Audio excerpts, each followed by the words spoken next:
আমি আমার পরীক্ষা, আমি ফাইনাল ইয়ারে অনার্স ফাইনাল ইয়ারে পরীক্ষা দিব। তো এখন আসছি আমার পরীক্ষার জন্য, আমি আমার বাবার বাসায় আসছি বেড়াতে। তো আমার বাবার হচ্ছে অনেক আগের থেকে 2012 সাল থেকে একটা জমি নিয়ে কেস চলতেছে আমাদের পাশের একজনের সঙ্গে। তা তারা অনেকগুলো কেস করছে, কিন্তু আমার আব্বু সবগুলো কেসে জিতছে। জিতার পরেও তারা হচ্ছে অনেকবার এখানে আসছে জোর দখল করতে, গ্রামের মানুষজন তাদের নিষেধ করছে। নিষেধ করার পরেও তারা কারোর নিষেধ শোনে না, না শুনেও এখানে আসে মারামারি করতে। তা আজকে দুপুরবেলা মনে করেন যে দুপুর 1টার দিকে তারা আসছে, এসে আমাদের ওই পাশে গোয়াল ছিল, বিচালির পালা ছিল, তারপরে খড়ির মাচা ছিল, সবকিছু ভাঙচুর করতেছে। তখন ওইগুলো দেখে যখন আমরা যাই বাধা দিতে, আমি, আমার আম্মু, আমার আব্বু, তখন আমাদের উপর তারা হামলা করে। তারা প্রায় 10-15 জন ছিল। 10-15 জন মিলে তাদের হাতে বড় সেন্দাও ছিল, তারপরে কাশি ছিল। আর এখান থেকে যেগুলো বাঁশ টাস ভাঙছে ওইগুলো নিয়ে আমাদের উপর হামলা করে। বাঁশ দিয়ে আমার পিঠি বাড়ি মারছে, মাজাই বাড়ি মারছে, আমার রক্ত জমে গেছে সব। এই যে গলায় আমার 10-9 জনের একটা চেন ছিল, চেন নিয়ে গেছে, যে গলায় হাতুড়ের দাগ আছে, হাতে এই যে মারছে। ও আমাকে মারছে হচ্ছে যে যাদের জমি নিয়ে আর কি সমস্যা, সেই ইমন নাম, ইমনের বউ, ইমনের আব্বা, ইমনের মা, এই 4 জন মিলে আমাদের উপর মারধর করছে। আমার চেনটা নিচে হচ্ছে ইমনের বউ আমার গলায় এরকম মানে মারামারি হচ্ছে, ওর ভিতরে আমার গলায় হাত দিয়ে এরকম টান দিয়ে নিয়ে চলে গেছে। এর মধ্যে আমার ফোনও নিছিল, ফোন আমার আব্বু দৌড়ে যে সেই ফোনটা নিয়ে আসে। আমি ভিডিও করতেছিলাম, এই কারণে আমার ফোন নিয়ে নিছিল। আমার ফোন ভেঙে গেছে একদম। তো ফোনটা নিয়ে আসতে পারছে, কিন্তু চেন নিয়ে ওরা চলে গেছে। নিয়ে যাওয়ার পরে তারপরে আমাদের হচ্ছে আমার আম্মু আব্বু এইসব মারামারি আর যখন না পারে, কারণ আমাদের বাড়িতে লোকজন নাই, ওরা আসছে প্রায় 10-15 জন, আর আমরা শুধুমাত্র 3 জন। আমরা যখন না পারি তখন হচ্ছে আমার আম্মু আব্বু হচ্ছে ওই ক্যাম্পে যায়, সেনা ক্যাম্পে গেলে ওনারা 2 গাড়ি আসে, এসে তারপর ওরা সবাই পালাই যায়, ওদের কাউকে খুঁজে পাইনি। আমাদের প্রশাসনের কাছে আমার একটাই দাবি যে আপনারা সুষ্ঠু, যেটা লিগাল, আমাদের সবকিছু দলিল আছে, মানে যত যা কিছু ওরা কেস কাছালি করছে সবগুলো রায় আছে, সবকিছু আমাদের আছে। আপনারা মানে সবকিছু যাচাই বাছাই করে যাদের হয় সেই একটা ব্যবস্থা করে তাদের বুঝাই দেন। আমার কথা হচ্ছে যে পাবে তাদের বুঝাই দেন। আমাদের 12 বছর ধরে কেস করতেছে, সব কিছু আমাদের পক্ষে, তারপরেও তারা আমাদের উপর এরকম জোর দখল করে নির্যাতন করতেছে, এটা যেন আর না করে। আর আমার যে চেনটা নিয়েছে এই চেনটা যেন ফেরত দেয়। আমি সঠিক বিচার চাই, এই যা করতেছে সঠিক একটা বিচার চাই আমি। মোহাম্মদ ওমর আলী, বাড়ি বিনোদপুর রানীখালী গ্রাম। এইখানে এনাদের জামাই আমি। জি, এইখানে আনুমানিক 1টার দিকে ওই পিছনে ছিল ওরা 10-12 জন, 3-4 জনের ছিল পুরুষ মানুষ, আর 8-9 জন আপনার মহিলা মানুষ। ওরা দাও, কাশি, তারপরে লাঠি এইগুলো এনে ওই পিছন পাশে লোকের যে ঘর বাড়ি ছিল, গোয়াল ঘর, তারপরে ছিল আপনার বিছালি ঘর, ওইগুলো ভাঙচুর করে। তখন আমার ওয়াইফ ছিল মাগুরা জাতি ছিল, ওর পরীক্ষা অনার্সের ফাইনাল পরীক্ষা 8 তারিখে। তাও ছিল মাগুরা গ্রামে আমার সাথে সোনা দানা ওর গলায় ছিল, ওইগুলো ওই বুরকা অবস্থায় ওর পিছনে চলে গেছে, যে ভাঙতিছে আমি জাতি দেবো না। তা ওরা চলে গেছে, গেলে পরা ওরা সবাই মিলে এদের উপর আক্রমণ করেছে। আমার শ্বশুর, আমার বোর পাট আর আমার শাশুড়ির পর, এনাদেরকে ওই রকমের ওই ভাঙ্গাচোরার সাথে সাথে লাঠি দিয়ে মারা। ওইখানে বাঁশ ছিল, অনেক লাঠি ছিল, ওইগুলো দিয়ে অনেক বাড়িছে, পিঠি বেড়েছে। তারপরে হচ্ছে অনেকক্ষণ ধরে বারে বারে আমি ওদেরকে ঠেকাইতে পারি না, সবাইকে আমি ঠেকাই করতেছি। ওদের পুরুষ মানুষ ছিল ইমন, তারপর ছিল আকবর, ওরা ছিল ওদেরকে উস্কানি দিয়ে বলতেছিল ওই মহিলাদেরকে।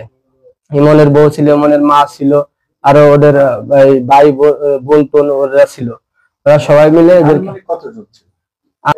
আমার নাম আব্দুর রউফ মুন্সি, পিতার নাম মৃত মুন্সি জহুরুল হক, গ্রাম মির্জাপুর, মাগুরা সদর, মাগুরা।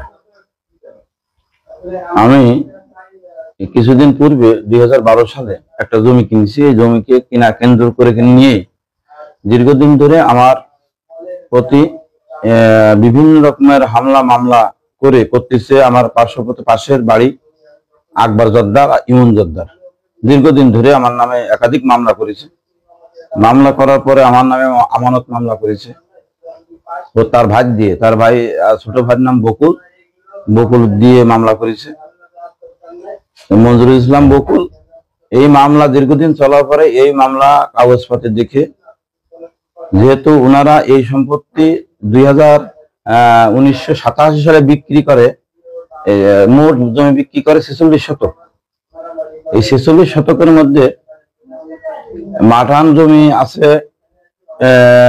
আছে এক দাগে আছে 21 শতক, আর এক দাগে আছে 4 শতক, এক দাগে 10 শতক, আর এক দাগে 11 শতক। এই মোট 46 শতক জমি বিক্রি করে। এই 46 শতক জমি আমি আনোয়ারের কাছে কিনে নিই তার অনুপাতে। তার নামে এসের রেকর্ডের এসের নামপত্তন করার পরে, তার খাজনাপত্তি হওয়ার পরে তার নামে আমার কাছে বিক্রি করতে পারে। এই বিক্রি করার পরে আমার নামে সে যতদিন পর্যন্ত আমি জমি কিনেছি 12 সাল থেকে শুরু করেছে এই মামলা আমার নামে। একাধিক মামলা করেছে। প্রথম মামলা করেছে 44 মামলা দিয়েছে আমার নামে। 44 মামলা 2 কোর্ট চলার পরে ম্যাজিস্ট্রেট সাহেব এই মামলা খারিজ করে দিয়েছে তাদের। দেওয়ার পরে এরপরে আমার মামলা করেছে আমানতের মামলা। এই আমানতের মামলার নাম্বার হলো 5/12 হলো মামলা নম্বর। এই মামলা দীর্ঘদিন চলার পরে সাব জজ 1 উনি সর্বশেষ বিচার বিশ্লেষণ করে আমার রায় দেশে, মানে যেদিন রায় হলো, রায় সাব জজ 1 এই রায় ঘোষণা করে রৌফ মুন্সির এই জমির মালিক। রৌফ মুন্সি তাও এই দাগের যতগুলো দাগের কথা বললাম এই দাগগুলো দিয়ে আমার জজ সাহেব রায় দিয়েছে। কিছুদিন পরে, মাসখানিক পরে এই রায় মানি নেয় এই বলে তারা আবার এই রায়ের, এই জজ সাহেব যে রায়টা দিলেন এই রায়রে আবার উনি আপিল করলেন, আপিল কেস করলেন আমার নামে। এই আপিল কেস করার পরেও দীর্ঘদিন পরে এই রায় আপিল কেসের রায়ও বেরিয়ে যায়। আপিল কেসের রায়তে আমি এই কেসের রায় আমার পক্ষে হয়। এরপরে উনি এই রায় আপিলও মানে না, এই রায়ও মানে না, না মানলে উনি আপিল সানি করে।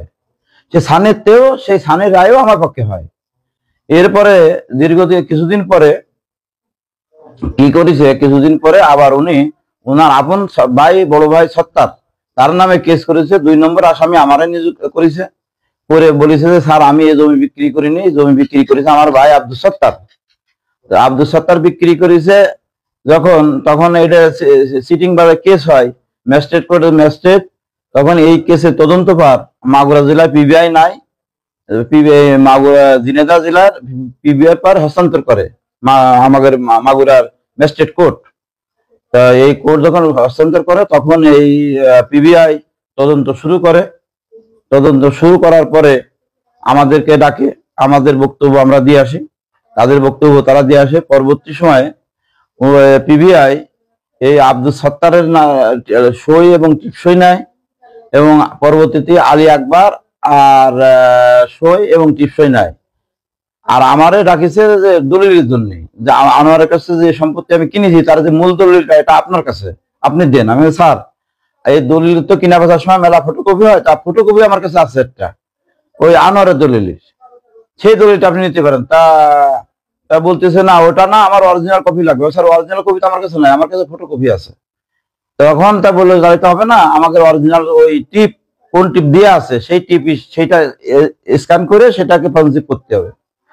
এরপরে পিবিআই মাগুরা জেলায় আসে, মাগুরা রেজিস্ট্রি অফিসে আসে 1987 সালের সেই দলিলের, যে দলিলের আনোয়ারের কাছে বিক্রি করেছে সেই দলিলের টিপসই স্ক্যান করে, স্ক্যান করে ফরেনসিক ল্যাবে ঢাকা এবং খুলনায় দেয়।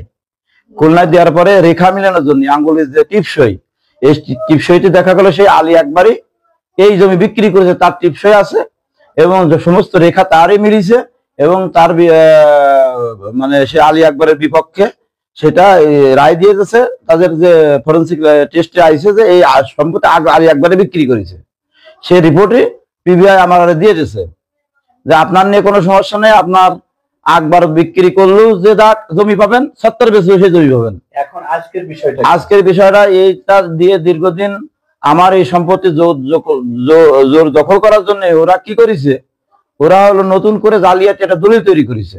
সেইটা যে যার জমি নাই, যে জব্বার বিক্রি করে গেছে জমি, সেই জব্বারের দিয়ে 1922 সালে 2 বছর আগে এই 2 বছর আগে 22 সালে একটা দলিল করেছে, দলিল করে সেই দলিল দিয়ে নাম বর্তন করেছে আমাদের এসিল্যান্ড অফিস থেকে নাম বর্তন করে। এবার আমি তো আমার দলিল পত্র দিয়ে সব আমার নামে নাম বর্তন হয়েছে, বলি এবার আমার নামে করেছে কি, আমার নামে আবার এই নাম বর্তন কাটার জন্য ও আমার নামে কেস করেছে এবং সেই কেসের কোনো রায় হয়নি, রায় যায়নি।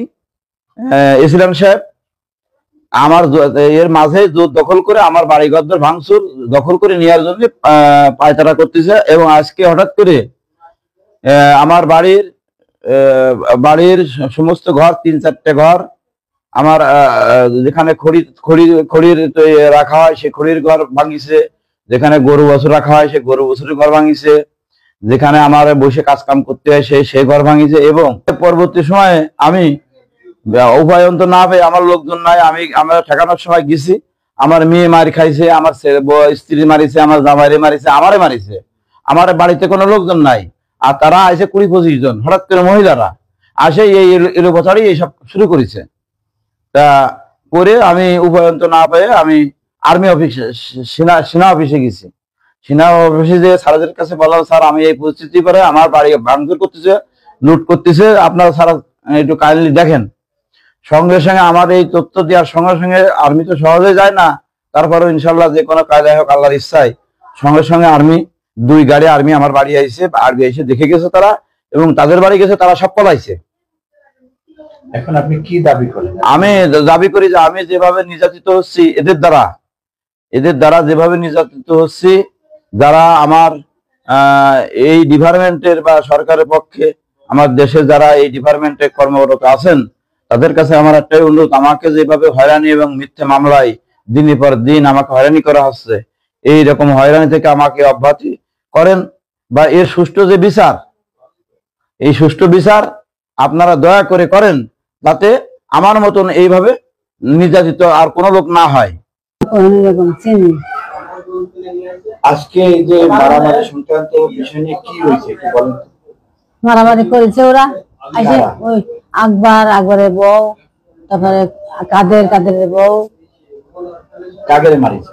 এই রিনি মারিছে, সানাদের মারিছে, আর কে কে ছিল? আরো বাড়ির সব ছিল। ওদের হাতে কি ছিল? লাঠি ছিল।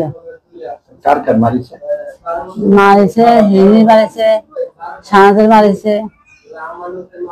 আপনি এটা কি প্রশাসনের কাছে কি কোনো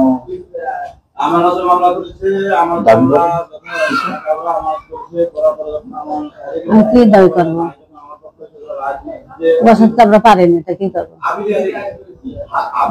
ওরা মান সম্মান না থাকলে